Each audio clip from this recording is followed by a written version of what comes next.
বাংলাদেশ থেকে ভারতের সীমান্তবর্তী এলাকায় বন্যার জল প্রবেশ করছে, যা ধীরে ধীরে ভয়াবহ আকার ধারণ করছে। শনিবার বিকাল থেকে বাংলাদেশের গোমতীর বাঁধ কেটে দেওয়ার ফলে বাংলাদেশের ভেতরের গ্রামগুলি দ্রুত জলের নিচে চলে যায়, যা শেষ পর্যন্ত ভারতেও প্রভাব ফেলছে।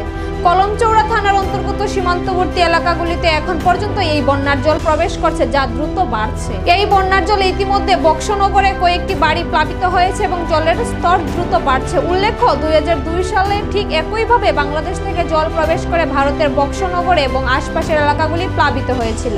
28 বছর পর আবারও একই ধরনের পরিস্থিতির সম্মুখীন হয়েছে এই অঞ্চলের মানুষ। এই পরিস্থিতিতে সীমান্তবর্তী এলাকাগুলির বাসিন্দাদের মধ্যে কৌতূহল এবং আতঙ্ক সৃষ্টি হয়েছে। বন্যার জলের প্রবাহ এবং এর ভয়াবহতা বিবেচনা করে স্থানীয় প্রশাসন এবং জনগণ সবাই সতর্ক রয়েছে। যাদের সম্পদ এখনো জলের মধ্যে, তাদের সম্পত্তি এবং জীবিকা রক্ষার চেষ্টাও করছেন।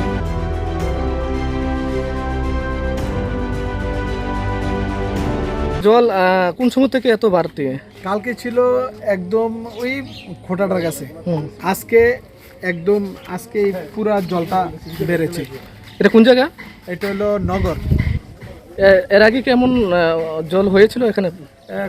88, আমরা তো ছোট ছিলাম, 88 সনে নাকি এরকম বন্যা হয়েছিল। কি বাংলাদেশ থেকে আসছে জল? এটা জলটা বাংলাদেশ থেকে আসছে, এখনো আসতে আছে। বাড়ি ঘরে জল ঢুকছে? হ্যাঁ ঢুকছে, অনেক বাড়ি ঘরে জল আছে। ওদের বাড়িতে একদম নিচে, ঘরের মধ্যে। এটা কি কলসিমুড়া নগর? এটা কলসিমুড়া নগর।